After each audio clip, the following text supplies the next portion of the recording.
Welcome in to Vol Basketball Fever, your number one source for discussions about the Vols and Lady Vols basketball programs. Subscribe to the channel so you don't miss a video, and check in every week for new episodes of the show, video breakdowns, and more. Now, on with the episode. Hello everyone, and welcome in to another episode of the Vol Basketball Fever podcast. I am Nathanael Rutherford, joined once again by Henley here for another episode of the show. Thank you all so much for tuning in, whether you're watching this on YouTube or listening to this on your podcast app of choice. We really appreciate it very much. If you're on YouTube, give this video a like and share it around. We'll have a lot we're going to talk about for this episode. It's been a while since Gene and I have had an episode together, but also just a lot's happened in the last few days for Tennessee men's basketball. So plenty to talk about here in a second. But again, give this video a like, share it around, subscribe to the channel if you haven't already, or if you're listening to the podcast, leave us a 5-star review on Apple and Spotify, and subscribe if you haven't already. So we really appreciate you guys and appreciate all the support we get from Vols and Lady Vols fans alike. Well, Gene, like I said, we've got a lot to cover in this one. Two commitments from Tennessee, one in the 22 class, one maybe in the 22 class. There's actually a 23 kid right now that there's a good chance he could reclassify to 22. We'll see. But first, Gene, we have to talk about my man, Grant Williams of the Boston Celtics, two-time SEC Player of the Year, former Vol star, went out and just had one of the most improbably incredible Game 7 performances I've ever seen. Goes out, and anytime you get mentioned, Gene, in a record book with Steph Curry, you know you're doing something right. Tied Steph Curry, and I forgot who the other one, Marcus Morris, I think maybe, who was the other person that did it, but basically tied Steph Curry, that's the big headliner, for most made three-pointers in a Game 7 in NBA history. Grant Williams goes 7 of 18 from 3 to not only lead the Celtics, but lead the entire, both teams, lead everyone in scoring when you have guys like Giannis out there, when you have guys like Jason Tatum out there and Jaylen Brown. Heck, you can throw Marcus Smart in there if you want to. And yet, there was Grant Williams leading everybody with 27 points, 7 of 18 from 3, and helping lead the charge for the Celtics' blowout victory in Game 7 to go to the Eastern Conference Finals.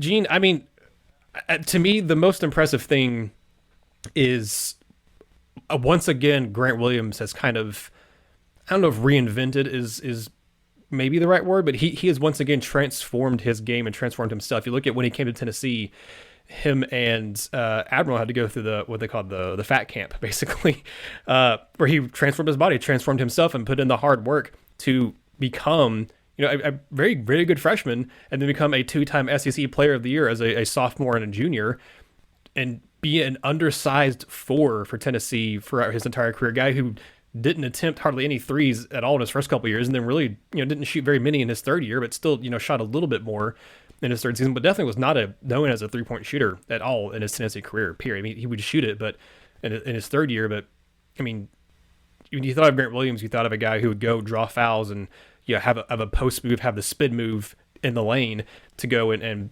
score buckets that way. He was not a guy you thought was a corner 3 threat. When he first got into the NBA, he was 0 of 25 on his first 25 three-point attempts. And then now this season, I think we talked about a couple weeks ago, Gene, he was almost a 40, 50, 90 guy. He just missed it by a few percentage points on the on the 2-point or the overall field goal numbers. He was almost a 40, 60 or 40, 50, 90, where he hit 40-something% from 3 and hit 90% of his free throws and just missed the overall field goal percentage of 50. He had a very solid year as a role player for Boston and as a spot starter, and you've been playing really good defense. This 27-point game is going to get all the attention. But Gene, his defense on Kevin Durant and his defense on Giannis both have been phenomenal. He's been the Celtics' best defender of both those guys, and I'm going to be very intrigued to see what he does in this Heat series, because I also think it's going to be really cool to see him play against PG Tucker, because that's a guy who he's been comped to by a lot of people. But it's just so cool to see Grant Williams get all the attention, Gene, because he's a guy that there were so many question marks about him coming out of college, if he could become a guy who could shoot the 3-ball and be a consistent 3-point shooter in the NBA. Now 3 years into it, and he was an extremely reliable 3-point option all season, and then he turned into just a sharpshooter for them in the playoffs. He's I think already shooting better from 3 than he did in the regular season in the playoffs. I mean, it's been really fun to watch. And that game 7 was a lot of fun to watch. Right. And I think what Grant Williams is, and I think we've talked about this before, but it's a prime example of player development.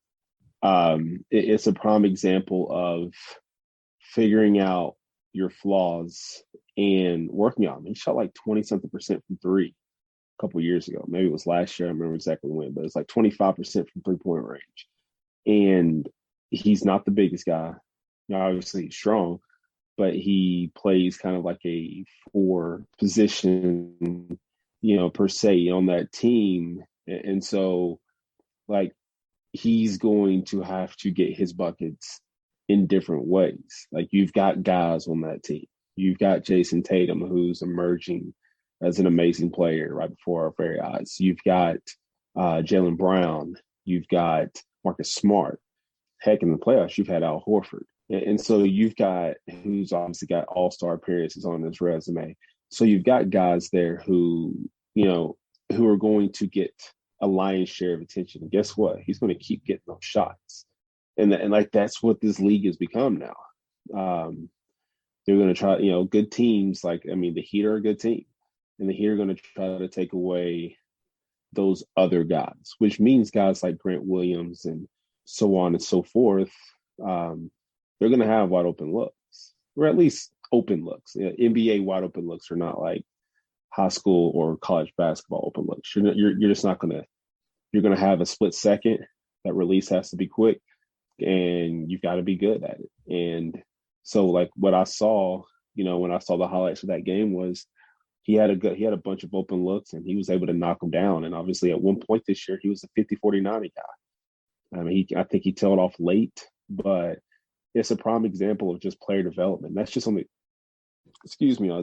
offensive side, because if we look at the first two rounds of the playoffs, he held his own against Kevin Durant, he's obviously considerably stronger than. And I have dreams of Stan Van Gundy yelling at me that Grant Williams is doing a better job than anybody on Giannis. And I saw 6 of those 7 games. I didn't see much of the 7th game, but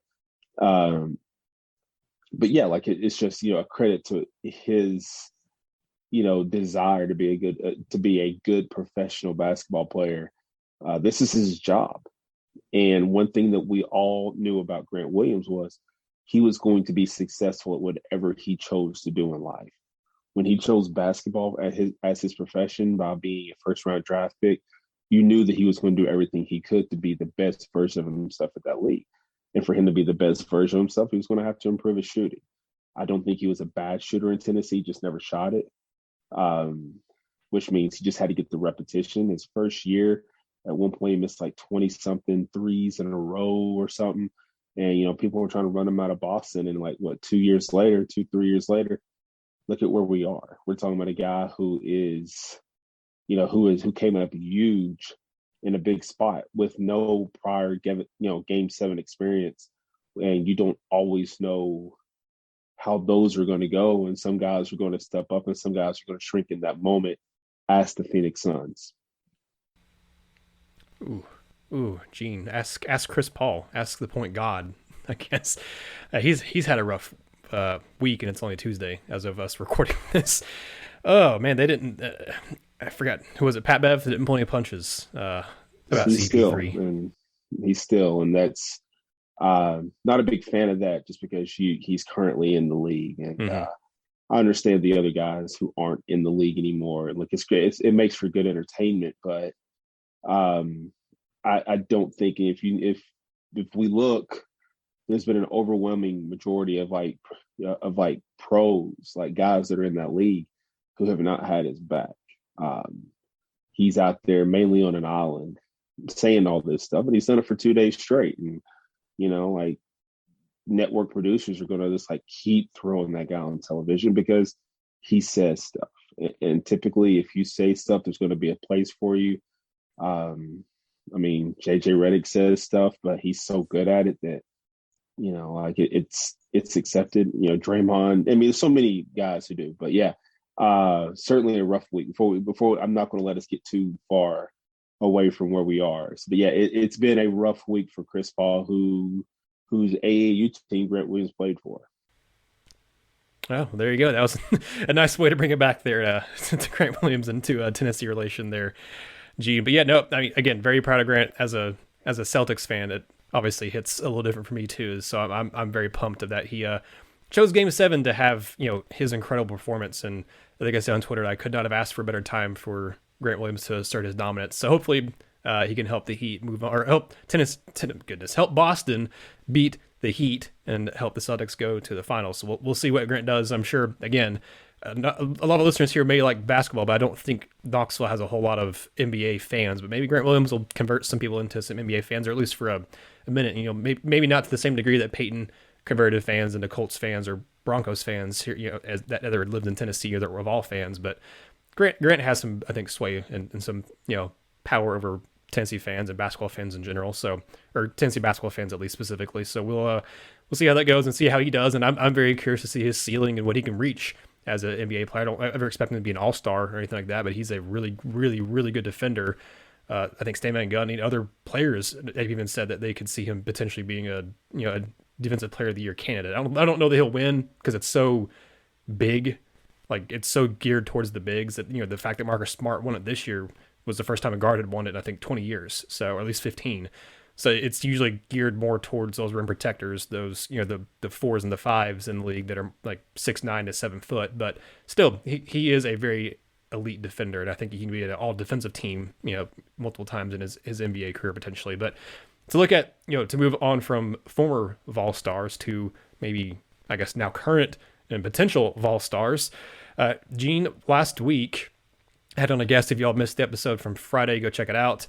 Had a guest on here who I've not had on the show before, so go check it out. I liked him, and I knew who he was. Ethan Stone, followed his work a few other times. He used to write for the Daily Beacon at University of Tennessee.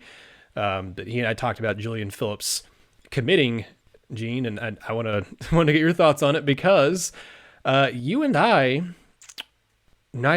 guess, I mean, definitely sooner than a month ago, but like a month ago or so, we did a mailbag episode where we were asked about, I can't remember who asked that, but someone asked a question about, do we think Tennessee lands the trio of Tyreke Key, Yuri Collins, and Julian Phillips? At that point, we said we felt great about Key. We actually felt really good at that point about Yuri Collins, but obviously that didn't pan out. And then we both, I think, kind of ignored Phillips because we said at the time it really felt like Auburn was the front runner, that he just wasn't going to come to Tennessee. In fact, we basically just kind of dismissed it and said, yeah, he's not going to come to Tennessee. That just shows how much recruiting can change. Also, maybe how uninformed we are, Gene. But Julian Phillips, Tennessee missed him the first time around. He commits to LSU, actually even signs with LSU. And then they fire Will Wade. He gets out of his NLI, not NIL, but NLI with LSU. And then goes back on the market. And the second time around, Tennessee gets him. They beat out Bruce Pearl. And they beat out really also the NBA G League, if you're going to look at as kind of like who the finalists probably were, is Tennessee, Auburn, and going pro. But Tennessee gets the commitment from the consensus 5 stars, ranked number 18 on 247 Sports. I think their composite has on 12th. I've seen them between the 15, 13 range on most places. I think 18. I think 247 has him the lowest ranked, and he's still easily a 5-star. Gene, this kid, Julian Phillips, pretty darn good. I think you and I both have talked about how we think what his, how good of a player he is, and we're wondering if the fact that what Auburn just did with Jabari Smith was going to really, weigh on him and say, hey, I can go there and be the next Jabari Smith, because of he's not quite the same build as Jabari. He also wasn't ranked quite as high as Jabari was, but he's still a top 20 prospect in a class, and he's 6'8", 200 pounds, has the skills of a wing player, and the ability to shoot from outside, the ability to shoot the jump shots, and the ability to drive to the rim, which I don't think Jabari did enough, or did as much of as maybe he could have. Maybe he didn't feel comfortable doing it, but I always thought Jabari Smith could drive to the basket more than what he did.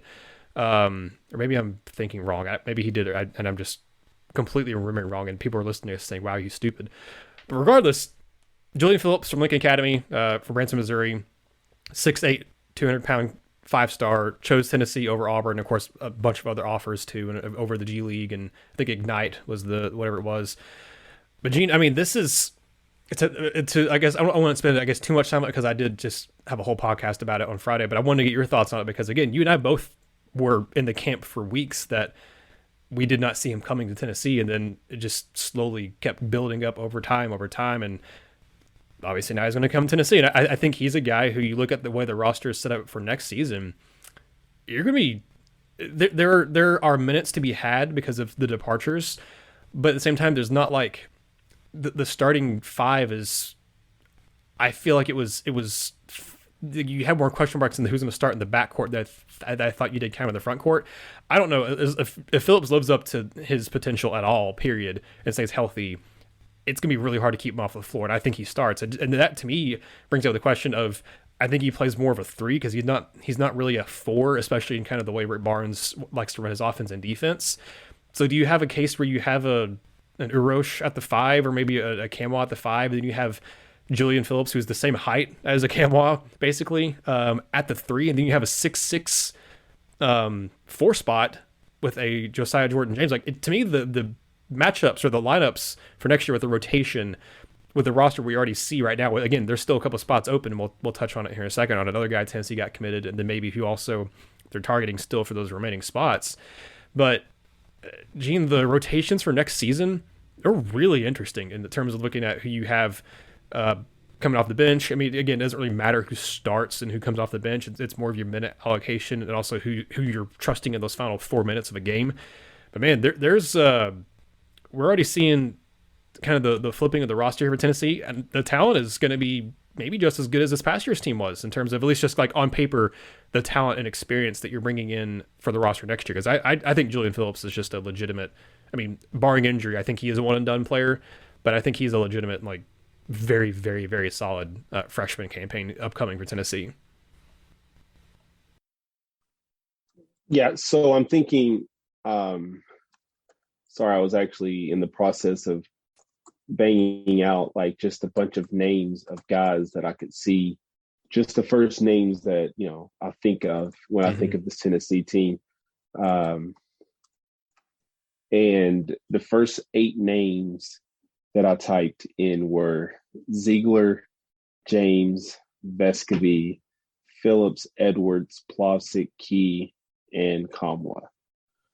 Am I forgetting somebody? Those are the main 8 that I think are returning / have signed. I think that, unless I'm forgetting, I'm gonna look up the roster, but I think you got everyone that is coming back and has also signed. Oh, Jonas Adu and Jemai Meshack. Those are kind of the other 2 names you can throw in there. But yeah, those are the main 8, I think, besides Adu. I would put an Adu in there. I think he's going to play for sure. Barring an offensive just explosion this offseason, Meshack's going to have a hard time finding his way in there. Yeah, just early opinion there. Because I think you can teach. You can. Defense is about effort and want to, and that's why Tennessee is good there. Like it's about effort and want to, but you can't teach like the skill level of some of the offensive guys they've got. You can't teach the shot that Vescovy has. Like, and so like you can, so when it comes to the defensive side, and that's where Meshack is best at, you can use him in some spots, but the problem is he has to play offense too. And he may be just a little bit behind there. But so I look at these 8 names, and I don't know where pieces fit there. They're not going to be, so say they go with Vescovy, Ziegler, James Phillips, and Plavsic. Just throwing those names out there. And I think I don't know if Phillips starts. And it's so you've got to figure out exactly how these guys are going to work. Will they come in here and will Edwards be Huntley Hatfield? And I don't say that to knock either player, but like, is that what he's going to come in there thinking? Because Olivier has been through a lot in his Tennessee career. So now, like, that's the kid who's going to fight for every single minute he has. Um, and that's a kid who played well last year before the injury. You know, maybe Eurosh is the odd guy out, but now you're starting five or 5'9", 6'3", 6'6", 6'8", 6'8". And I'm not sure exactly how good that makes you on the defensive side. You're going to get out rebounded a lot of nights. You're going to have to hope that your shooting is on more often than not. And you've got Adu, you've got those guys. Like, it's good. It makes for a very interesting situation because whereas I think that Phillips should be more or less a day one starter, also noticed how well Josiah shot the ball at the end of the year. I noticed how well Vescovy always shoots and how important he is and how important Josiah is. If you're going to tell me that there's two guys that are just marked in as starters, those are the two. Now you're going to go with Vescovy at a point guard and then figure everything else out around there. Where does Key fit in? Like, that's an interesting question. If they make any more additions from the portal, how do those guys fit in? Because the thing with the portal is not everybody comes in here. It's just like, I just want to have a spot on a team. A lot of these guys are coming in here expecting to play, expecting to start. Like, we're going to talk about a kid who I'm pretty sure if he comes to Tennessee, he's not going to be okay just being a role player develop, because in his mind, I shouldn't have left in the first place. I could have stayed where I was at. And there's another school involved there that I'm pretty sure lost players at his position.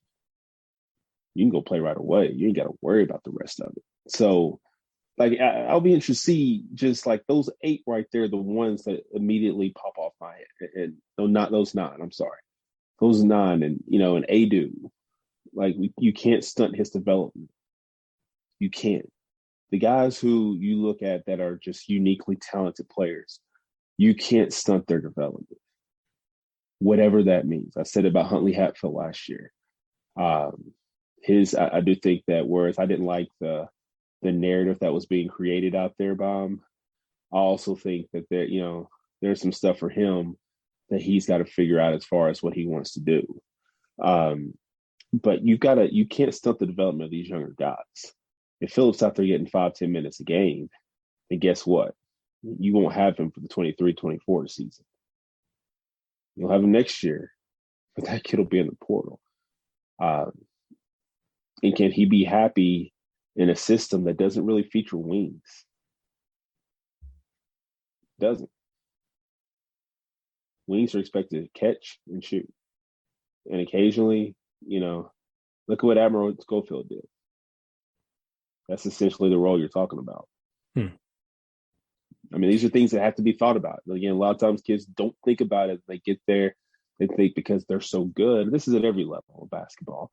They think that they're so good that eventually the system will just work out for them.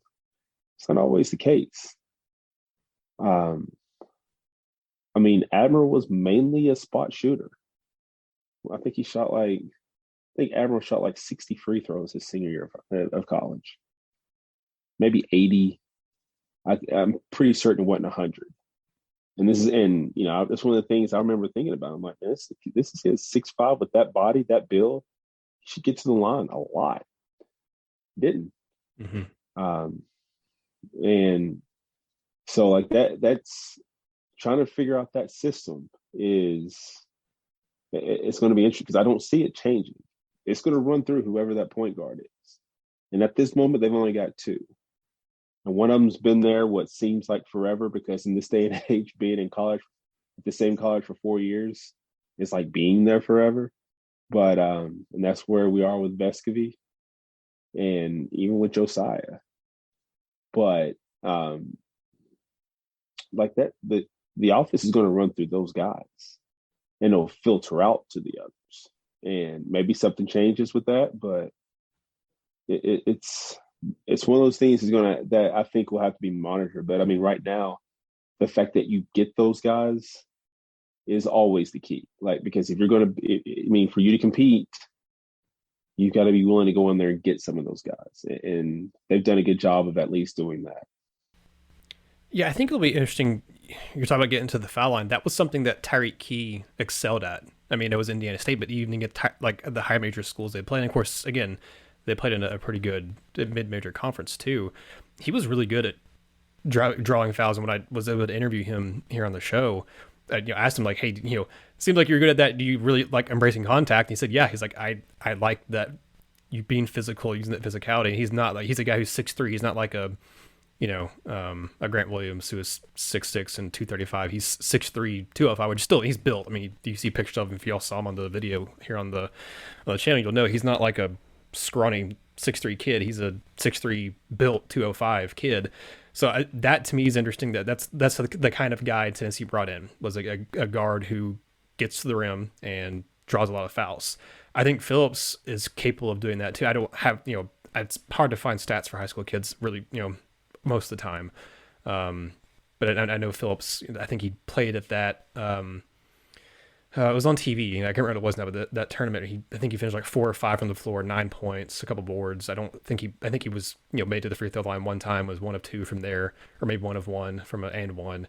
But like, I don't have a whole lot of stats to base off, how often did he get the free throw line in high school or anything like that. But he has the ability to do it. But I think, he made good points, Gene. Like at Tennessee, there hasn't been a whole lot of focus on wings on the offense in terms of driving at the basket. It's been more of a, shoot it from 3, maybe mid-range stuff. But this year's offense was different than what we've seen most of Rick Barnes' offenses be. And I wonder, that was obviously, you had to make a big overhaul with your assistant coaching staff, with Kim English leaving, and then also Dez. He left, or was it someone else? God, they've had so many guys leave last few years now. I can't keep it straight. Des Oliver left after last year. Yeah, Kim English left too. They left at the same time. Yeah, English. Yeah, they both left, and obviously SMU Rob Lanier, yeah, and then Schwartz left this year. So you only had one replacement. But my point was saying that last year after those guys left, you brought in Rod Clark, you brought in Jefferson Gainey, but you also had Greg Polinsky on staff, who's an NBA guy we talked about a few weeks ago when he was, promoted. But you brought him in as a off-court analyst type role, like not an actual on-the-court assistant coach that's in the game. You brought him in as a guy with a bunch of NBA scouting background, and now he is an assistant coach. And I wonder if he's going to have a lot of the guys, the 2 assistants that are under, that are both Clark and Gainey, they're younger guys. Polinsky's not. He's close to the same age as Rick Barnes, but he has, again, a bunch of NBA experience, and who better to ask and talk to about how to mold these guys and to be better fits for the NBA than a guy like Greg Polinsky, who was up there for decades. So I wonder. I feel like this year was a little bit of a shift for Barnes and his offensive philosophy. It wasn't a wholesale change. It wasn't unrecognizable from his first few years on campus to what it was last year. But it was different. I mean, there's no denying that. Just look at the number of 3-point shots compared to any other year that Rick Barnes has been here. It was different. And just watching it was different because the strength was in the perimeter and not inside. But now with a guy like Key and with a guy like Phillips, who I think both are capable of getting, attacking the basket and drawing fouls, you made a really good point that I hadn't really thought about, Gene. Almost all the additions so far, with the exception, I think, of Tobe Awaka, who we'll talk about here in a second, all the additions that Tennessee's had so far, you can even put in BJ Edwards in there too, they've all been pretty offensive minded. I think Phillips has a lot of versatility on defense, being 6'8", 200, 210, like in his length and his athleticism. He's going to, he's not, I don't think, going to be a slouch on defense. But Key is a good defender, but he's not the most phenomenal defender in the world. BJ Edwards, I think, has some good defensive skills, but he's a freshman point guard / combo guard that, typically that they struggle with defense when they first come in. Look at Kenny Chandler. He got better as the year went on, but he was struggling on defense, early on in the season, especially. But I think the guys that Tennessee's brought in for the most part have all been more offensively minded than defensively minded. And it helps your returning cast is a very strong core of defense. Josiah Jordan-James, one of the best defenders in the SEC, hands down, returning for a 4th year. Most likely, him and Vescovy still are in the NBA draft process, but imagine both those guys are coming back. I think Camwa has some good defensive skills. Adu, very good rim protector. Urosh has gotten better as a defender. Still not my favorite post defender Tennessee's ever had, but he's getting better. Still needs to work on his foot quickness and his hip rotation, but he's got some skills there. They can bang with the big bodies down low in the SEC, if nothing else. Obviously, you just mentioned Meshack, who needs to work on his offensive game, but he's a really, really good defender. And then Ziegler, for pound, is actually a very solid defender, all things considered. He's very pesky, able to pick pockets and stay in front of guys because of his speed. So pretty much all the guys you're returning, Gene, have really good defensive skills, and some of them have some pretty good offensive skills too. So I think the area you were lacking in was offense, and I think all of Tennessee's additions so far have been offensive oriented. And I think that's something that I hadn't really realized until you said it. It kind of more or less basically just said, we're making your point just then that, I think those guys are going to bring something to Tennessee's offense they haven't had in a while, and it's the ability to get to the rim, because that was the biggest thing that they struggled with this past season. They had three-point shooters. You had some guys in the post that could do some things, but you didn't really have anybody that could finish at the rim. For as built as Josiah is, he should be able to finish at the rim, but it's just not his game. He doesn't feel comfortable doing it. He doesn't do it. Kennedy could, but again, him being smaller kind of held him back from that. Zakai, again, being smaller, held him back from that. Brandon Huntley Hatfield wanted to do more fadeaways and mid-range than he did, attacking the basket. Fulkerson, again, not strong enough. He wanted to. He had the willpower to do it, but again, he had more of a finesse fadeaway than anything. It just, again, lacked the kind of the strength to get there. And then like a Grant Williams or somebody could. Adu, again, lacked the strength. I think I'd be interested to see if he develops into that. Urosh, still more of a finesse game. So Tennessee didn't have a whole lot of big, heavy hitters, cutters to the basket this past year. Now they have at least one guy, and I think maybe two guys that can do that. I don't know about BJ Edwards or how much he's going to play this year either, but Gene, I think you made a really good point. I think the guys they've added so far have been offensive oriented, and I think they are going to be guys that are going to take minutes away from the minute. Just the minute allocation is going to be really interesting to see this year, because I don't think it's going. I think it's going to be really hard to predict. And it's going to change, obviously, like this last year did. It's going to change from game 1 to game 30 as to who's playing, more minutes a game than what we're maybe expecting from game 1 to game 30. Well, and you talked about the recent additions, but I think what has always been told to me is you recruit offense, you coach defense, because like you can get guys who, it looks like when you recruit a guy, it's like, can this guy fit into this box? Like if they're 6'6" and they're not athletic, how good of a shooter are they? Can we make them into a shooter to where they're like a 3-and-D guy? That's essentially what Josiah is kind of turned into, is like kind of a 3-and-D guy. And he can do some other stuff, obviously, but he's at his best when he's catching and shooting and out in transition and guarding every position on the court, because he does have that skill as well. So, yeah, like when you look at the guys, there's a certain level of aggression that you see there. I mean, Key, I know, shot a lot of free throws, Indiana State. I think he's the only person that we really have film of in terms of like what they've done in college. Mm-hmm. I can't. He's your only transfer so far, which is interesting. But yeah, I think that when you're trying to put this thing together, it's like, can you like put together a system where can you put together a collection of guys to where it does not matter? Like, you can teach the positioning. Like you look at all levels. I mean, look at the NBA right now. I mean, Boston and Miami are two defensive teams, but they also have good shot makers, which is why the scores of their games will still end up being in like the 90s, 100s, so on and so forth. Whereas Tennessee played, go back to college, Tennessee played a lot of games in the 60s and 70s 2 years ago. They were better last year, but they lived that year with Keon Johnson and Jaden Springer. They lived in the 60s. And you're just not going to be, just being tougher than everybody else. That's not always going to work. It works for a while, but after a while, you got to make shots. And so when you see the additions they've made, that's exactly what appears to have been addressed. It's the ability to create shots and make them. Yeah, we'll see who else to add, and we'll get to, I guess, some of that in a second, because Tennessee, again, did add someone else from the high school ranks. It remains to be seen if he will be a 2022 prospect.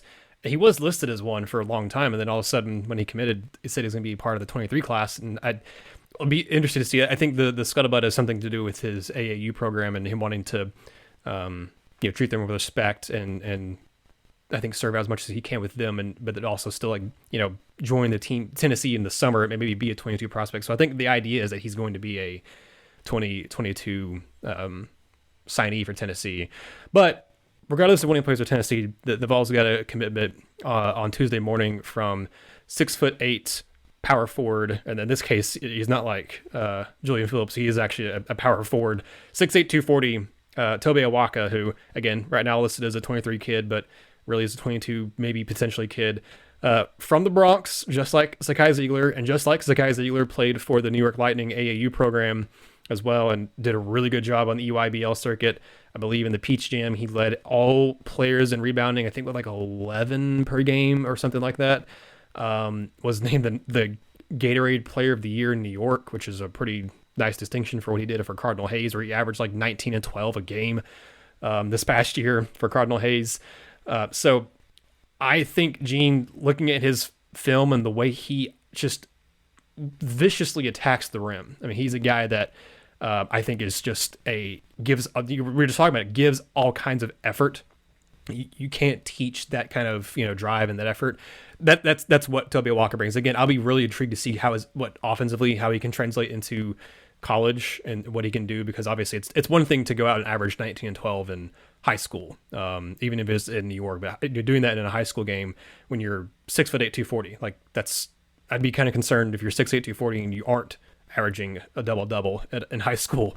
But it's one thing to do that. It's another thing to come into college and, be able to do anywhere close to that as a freshman, especially, unless you're just a transcendent, like you're a Shaquille O'Neal type player he wasn't 6'8". He was already almost 7 foot by the time he was a freshman for LSU. But you look at, just his film and the way he carries himself. I think he is a prototypical Rick Barnes recruit, Rick Barnes player. He is a very buttoned up professional person. Like, he does not come across as a 17, 18-year-old kid in interviews. I saw the interview he did with VolQuest, and I thought, this kid seems like he's already in college. Like, it seems like he's had a couple years of media training from, the media, the SIDs and stuff at college. Like, he already seems very, respectful and just very, pretty good in front of the camera. And then I watched his film, I was like, well, there's nothing respectful about his film. Like, he plays with passion. I think, he will be interesting to see if he does come in as a 22 recruit, Gene, if he redshirts, or if he goes the Jonas Adu route where they do play him. It just isn't, a ton. Obviously, Adu had dealt with other stuff in the beginning of the year with sickness and injury and stuff, and then got forced into more action. They were kind of bringing him on steadily, and they got forced into more action because of Camwall going down. But I think in a perfect world, Awaka is a guy that if he does come in as a 22 prospect or 22 signee, you can redshirt him or use him sparingly, because I think he has a fairly bright future. I like these guys who are big men who don't view themselves as one and done prospects, who don't view themselves, aren't necessarily the heralded 5-star big men, unless you're like a transcendent heralded 5-star big man or whatever. But I like these 3-star, maybe even borderline 4-star big guys who come in with a lot of potential, just need some coaching. Because I like a lot of what I've seen of Tobe Walker. I don't know how much you've seen him, Gene, so we don't have to talk about him a ton if you haven't had a chance to look at anything on him. But he came in this past weekend along with DJ Jefferson, who, by the way, guys, is announcing his commitment on Friday, according to Joe Tipton of Tipton Edits, and I think also maybe works for On3. I don't know. But he is seeming a Tennessee lean also, who is, again, I think he's rated by On3, he's rated as a 4-star and a top 50 prospect. Other places don't have him rated nearly as high, but also a lot of the places haven't updated since he really broke out at the Iverson Classic here recently. But again, Gene, he came and visited this weekend. He gave glowing reviews of Tennessee and then committed to Tennessee on Tuesday. So again, we don't talk about him too much if you haven't had a chance to really look at all of his stuff. And again, I think his impact on this upcoming season will be I'm gonna say, I guess minimal is maybe how I would say it. But hey, maybe he is the post version of Sakai Ziegler. Again, they played the same AAU team. They're both from the Bronx. I imagine he's gonna have the same competitive nature as Ziegler, and you're not gonna, he's not gonna be afraid of anybody. He's not gonna go out there, and if Tennessee has a 5-star center for in the near future or anything like that, he's not gonna be afraid of him. Zakai came in with 5-star Kennedy Chandler and never ever backed down in practice, and it showed on the court when they both were out there at the same time. Awaka could surprise me and be a guy that goes out and plays 15, 20 minutes as a true freshman and averages 5-6 points and 5-6 rebounds. I don't know, but I think he has a pretty high ceiling. I don't know how high, but I like the pickup. I don't think it's a bad one. It's a guy you can bring along and don't have to worry about him playing. You're not bringing him in to play immediately, and you don't have to worry about getting him ready to play immediately. I don't think, but I like his potential. Yeah, and I think you bring a kid like that in, and you just if you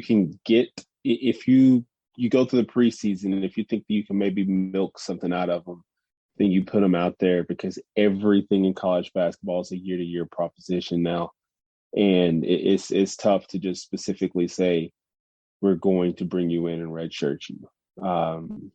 That takes a lot, and that's even from what like I just saw the interview. That's even coming across like he's kind of his feet are on the ground. Mm-hmm. He doesn't believe too much about his ability or whatever. You know what I'm trying to say? Like he's very confident in who he is, but he's not a person. He's focused. There we go. Had to talk my way through that one. But you're talking about a kid here who certainly has some potential. I don't know what his end game is. When you're talking about a kid who's 6'8", 6'9", mm-hmm. Maybe there's some more growth coming there. Obviously, you're talking about a tough kid who averaged 19 and 14 last year. And with those numbers, you can go a lot of places. And having done it for a good program, a good AAU program, I'm not exactly sure if they're on a circuit or if they're just like a grassroots program, but obviously a program that's very well. Maybe it's got to be EYBL because it was. That's what Ziegler did. Yeah, because that's what Ziegler did. So to a certain level of recognition and doing the right thing at the right time, having the right weekend at the right time. It looks good to get them. Hopefully, I know that here comes the inevitable ratings bump because he signed with Tennessee. So we'll see what he ends up being because I know he's not necessarily ranked right now. But yeah, I think he's the type of kid from just what you're looking at and what you're hearing and what you're seeing that I don't think this year is the end game for him. But I'd still try to find a way to maybe this is not a kid that I say you got to play him. You got to figure out a way to get this kid on the court. Now, if he explodes in the offseason and we see him play a time or two, then yeah. But this is not a Huntley Hatfield type thing where I'm like, you got to play him. But yeah, like look, anytime you bring in a good player, man, I don't care. I'll never care about rankings. That'll never be something that really matters to me much. But so the fact he doesn't have them doesn't mean anything more to me than a kid that has all of them. My God. Sorry, I got Celtics heat on, and you'd be very happy, Nathanael. But yeah, I mean, like you get this kid in, you see what he can do, you go from there. If he can help you, that's great. If not, make sure that he's aware of the long-term plan and kind of go from there, because I think just keeping the communication line open and making sure this kid is aware, look, your time's coming, this is what we think you can be. That's key for kids these days, communication, because it's so easy with that portal. Even, kids will transfer with no film. Tomba, I don't think has a home yet. No, not yet. Neither Justin Powell either. Just throwing names out there, transfer to Tennessee. Well, he technically has film too. That makes it worse for him. Now, who knows what his long-term plans are? But yeah, like if you've got no film, it's hard to leave. So, Like I hope that if it doesn't immediately work out for this kid to find his way on the court, that he, keeps, stays grounded and understands the assignment that, hey, we're here to try to, we're here to make you the best in your career, not just specifically right now. I saw what you reacted to, by the way. It was Aaron Naismith's monster block. That was incredible. Actually, it was the Robert Williams dunk they're about to show right now. Oh, okay. It was an out. They did. They showed a Brown layup, but it was here it comes. Nope, it's the same move again. I'll see it on Twitter. That's where I saw it. It was on Twitter. It was a lob.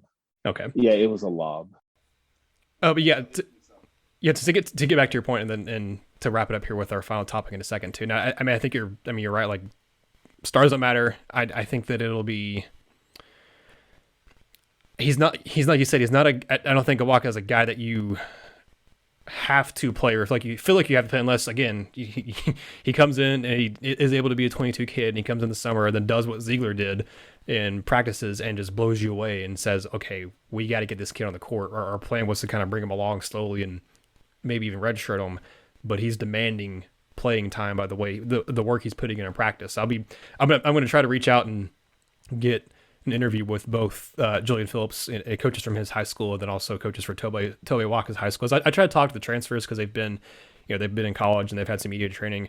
A lot of times it's kind of hard to have more than a 5-minute interview with a high school prospect. So I usually don't interview just the high school kids. I usually try to interview their coaches if possible, just to give you all kind of a peek behind the curtain and my thought processes for interviews here on the shows and my experiences when I worked at RTI and interviewing high school kids versus interviewing coaches.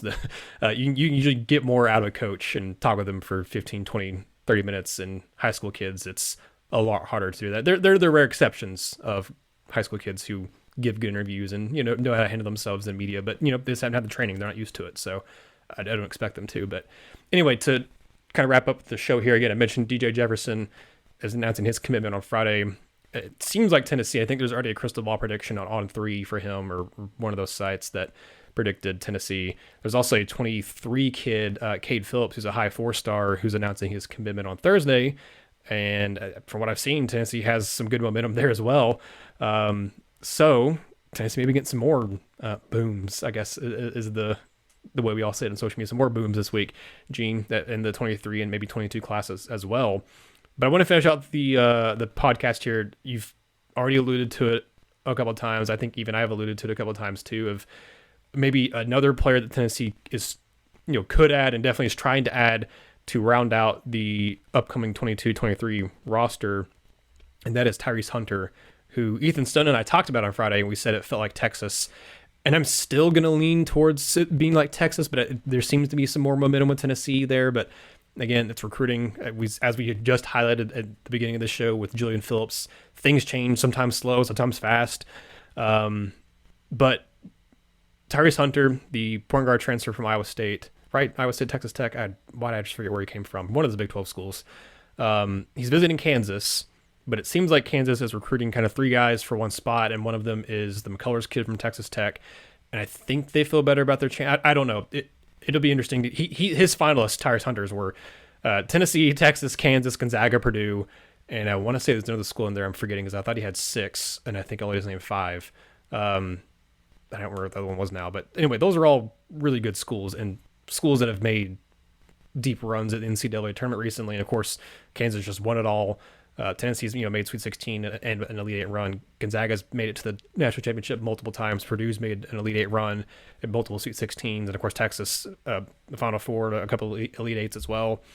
Those are all very highly thought of programs. But Gene, Tyrese Hunter, as you very well said it very well earlier, if he comes to Tennessee, he's not coming to be a bench player. He's not coming to be a guy who's playing 20 minutes a game. He's coming to be a guy that is looking to eat up the large majority of the minutes that Kennedy Chandler left behind, the 30 plus minutes per game that he is leaving behind. And I think it's there because I don't think this staff wants to hand over the keys to the point guard room, to the offense, and I guess defense too, but to the offense to Sagai Ziegler just yet. I think they would be okay doing it if they had to, but I think maybe even Sagai's I doubt. I think he's such a competitor that he's going to want to be on the court no matter what. But I think they feel more comfortable having him be, again, that support point guard, or being in the small ball lineup where you have him on the court with the starting point guard in the late, the last half of the game or so, where you have 2 point guards at the same time. I don't think they want Ziegler to be the full-time starting point guard and have BJ Edwards be the main backup. I think they like to have there be a veteran point guard and Ziegler be the main backup and also a spot starter / co-starter, if you will. And then Edwards be a guy that can play, but not be like to where you have to count on him to be your main backup to spell Ziegler. In this case, it'd be Ziegler spelling Hunter, and or again, them both being on the floor at the same time. Then you have, I don't know, Vescovy and Phillips. Again, the minute allocation is going to be really interesting next year, especially if they do land Hunter. But Gene, that to me is the biggest remaining question mark, and I talked about this with Ethan. Is Hunter's, I think, the biggest name left on the board now for Tennessee, now that Phillips is off and is a Vol. If Hunter does choose Texas, which again I still feel like is probably the case, I don't know. We're recording this on Tuesday night. Who knows what happens by Wednesday? Who knows what happens by Thursday, Friday? But if Hunter doesn't choose Tennessee, I don't know. There's not that many other point guards in the transfer portal right now, Gene, that I think Tennessee really has a connection with, or that they maybe even want to try to bring in. I think if you don't get Hunter, you save that scholarship spot maybe for next year. I mean, you could go find another point guard. I just don't. There's a point, as I said to Ethan Friday, there's a point of diminishing returns where you're just better off not just bringing in a body to have a body, but you're better off just giving it to Ziegler and Edwards and having Vescovy be, your I guess like third option to just have him as a point guard. But even though he's better off ball, and I think he's thrived as more of an off ball role, but I don't know. To me, I think Hunter is a really good add if they get him, Gene. But like you said, if he's looking for guaranteed playing time, I still think there's a really good amount at Tennessee. I just obviously with Texas, their point guard Courtney Ramey just leaving, there's an obvious hole there for him. Kansas has one spot open, but again, they're recruiting 3 guys for that one spot. I think Hunter could have room there. I know Purdue had an open spot. I don't know what their roster's like now, but I know they had openings at guard as well at one point. So I don't know. To wrap it all up here, Gene, Hunter would be a huge addition for Tennessee, and that would fill the final question mark I have really for this team. Would be at point guard now that Kennedy Chandler is gone. But there's not a guarantee to get him. And then if he does, I mean, again, the minute allocation is going to be so intriguing. That's not for us to figure it out. That's on the coaches. And it's not a bad problem to have. It's like with the Lady Vols, like for them figuring out the minute allocation for next year is going to be really interesting because of the talented roster they have. If Tennessee gets Tyrese Hunter, they're going to have a talented roster where they're going to have to figure out who plays when and how and where. But again, I don't know that Hunter comes to Tennessee. If they do, great. If they doesn't, where do you go? Because I don't know there's another point guard out there that Tennessee has an in with or is, worth bringing in just to have a body on the roster. Right. I think, I think the interesting thing is I think Ziegler is the type of kid who is perfectly okay whether he starts or if he comes off the bench. It just seems that way. And maybe I'm wrong. Maybe that kid is determined, but I mean, we have a year of knowledge of that kid suggests that he's going to be the same player whether he starts or comes off the bench. He's going to play about 20-something minutes a game. I thought Barnes did a really good job of like mixing and matching those lineups with he and Chandler in, Ziegler in, Chandler and Ziegler in with Vescovy. So I think if they get Hunter, now you're still talking about a situation where Ziegler would be okay. But, like obviously if I'm Texas, I'm probably using what I have to my advantage. I'm saying, look, there's no sharing. There's none of that. This is your ball. I mean, you get here, essentially this is your ball. And obviously, he's familiar, having played in the same league, having played in the same state. Am I getting him confused? Say that one more time. I know he played in the same league. Oh yeah. He played in the same conference. He played. Iowa State. I'm going to look it up because now I keep getting him and someone else confused. It was Iowa State or Texas Tech. Yeah, there's an Iowa State kid, there's a Texas State kid. That's got me confused there for a second. But he's definitely either way. He plays. Yeah, the same Hunter league. played for Iowa State. Okay, so you're talking about a kid who played in the same league, so he's familiar with the surroundings, and sometimes that's all these kids need is just a certain level of familiarity. I know kids that have transferred from one school in the same league to another, um, and because there's a certain level of just familiarity with that league, with that landscape, with the layout, and and it's always going to be weird to me that he decided to leave. But now that we're here, what's the best case for him? Is it Texas or is it Tennessee, or does Kansas somehow sneak in the 23rd hour and steal him away? But you're talking about a kid who is a good player and can certainly help this team should he make the decision to go to Tennessee. It's just much like you think that's more of a long shot than a reality. But as Julian Phillips has shown us, we can be wrong. It definitely can be wrong. He was a Big 12 All-Freshman last year. In fact, he was the Freshman of the Year in the Big 12 last season for Iowa State. We talked about him extensively on the podcast where Yuri Collins decided to come back to St. Louis, and then 48 hours later, Hunter dropped his top 6 and had Tennessee in it. So I know we talked about it extensively there. Just to reiterate, his stats this past year for Iowa State, he played basically 32 minutes a game, started all 35 games that he played in. His offensive numbers were, I guess the shooting numbers weren't great. He shot 27% from 3, did shoot 46% from 2, which brought his overall shooting percentage up to 39%. 68%, almost 69% from free throw line. Again, not amazing. 11 points, but 5 assists, 2 steals per game. And then even though he's 6 foot, 179, which is again about right around what Kenny Chandler was, he also averaged 3.5 rebounds per game, which to me is always impressive if you're a 6 foot player and average between 3 and 4 boards per game. But again, I think even though he's he'd be the same year as Ziegler, where they'll both be sophomores. Hunter was he's got a lot of skills and he's a very, very good defender. I mean, Ziegler is too, but again, they both averaged over 2 steals per game.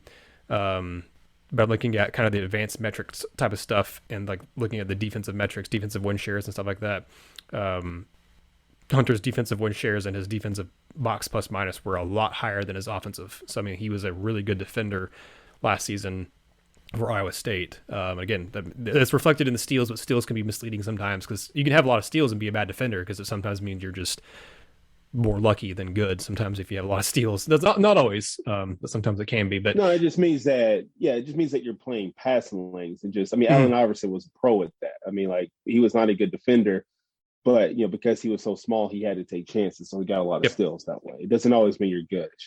But I know what you're saying.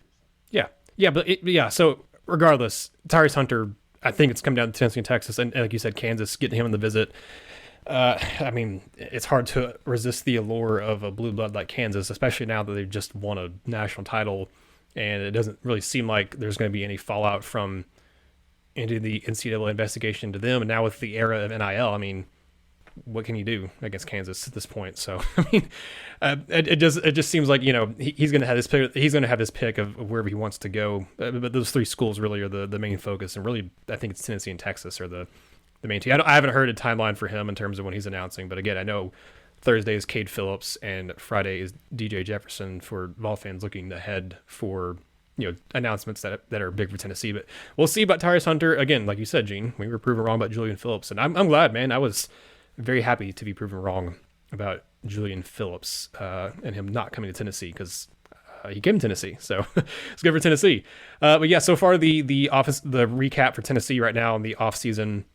Of course, you all know about all the transfers out, but the guys coming in, just kind of like last year's, Gene, unless they get Tyrese Hunter, it's going to be, I don't want to spend, I'm trying to close out the show, so I don't want to spend a whole lot of talking points on this just right now, but it's just interesting to me that you've got one transfer, and the rest of the guys have been high school kids, just like last year. We're in the era of the transfer portal, and last year Tennessee only brought in one transfer, and now he's gone off the roster after 1 year, but Justin Powell, and the rest of them are high school kids. This year, one transfer, and technically 3, but 2 that we know of for sure are going to be in the 22 roster are high school kids. And then you've got another one committing on Friday that you feel good about. That's a high school kid. So we'll see what happens. But right now, Tennessee has 2/3 high school kids committed, maybe a fourth one Friday, and just one transfer. Tennessee, in the era of the transfer portal, hasn't hit it as hard as a lot of schools have.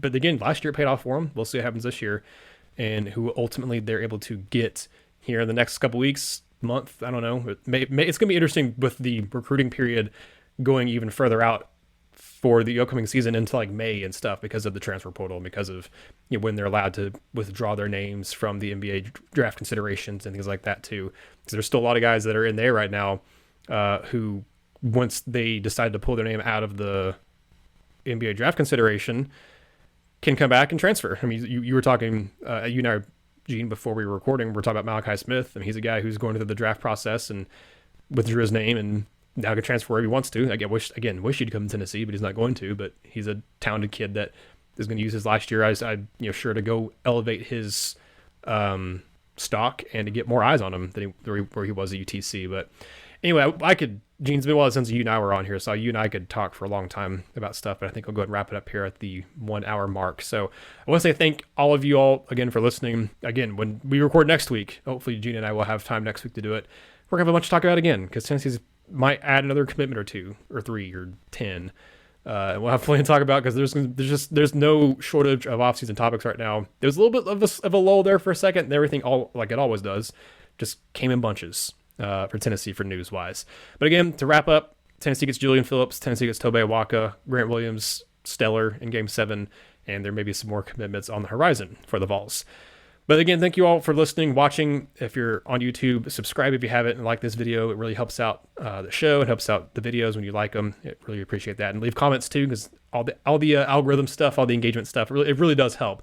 The YouTubers don't just say it to be saying it. It really does help. So I appreciate all the help you guys give us and support. So subscribe there. Subscribe to the podcast. If you're just want to listen to it and don't want to watch it, that's totally fine as well. We appreciate any and all support you give us. Signing off for Gene, I'm Nathanael, and this has been another episode of the Vol Basketball Fever Podcast. Thank you for watching Vol Basketball Fever. Give this video a like and subscribe to the channel while you're here. We appreciate all your support, and the show wouldn't be possible without Vol fans like you. Thank you.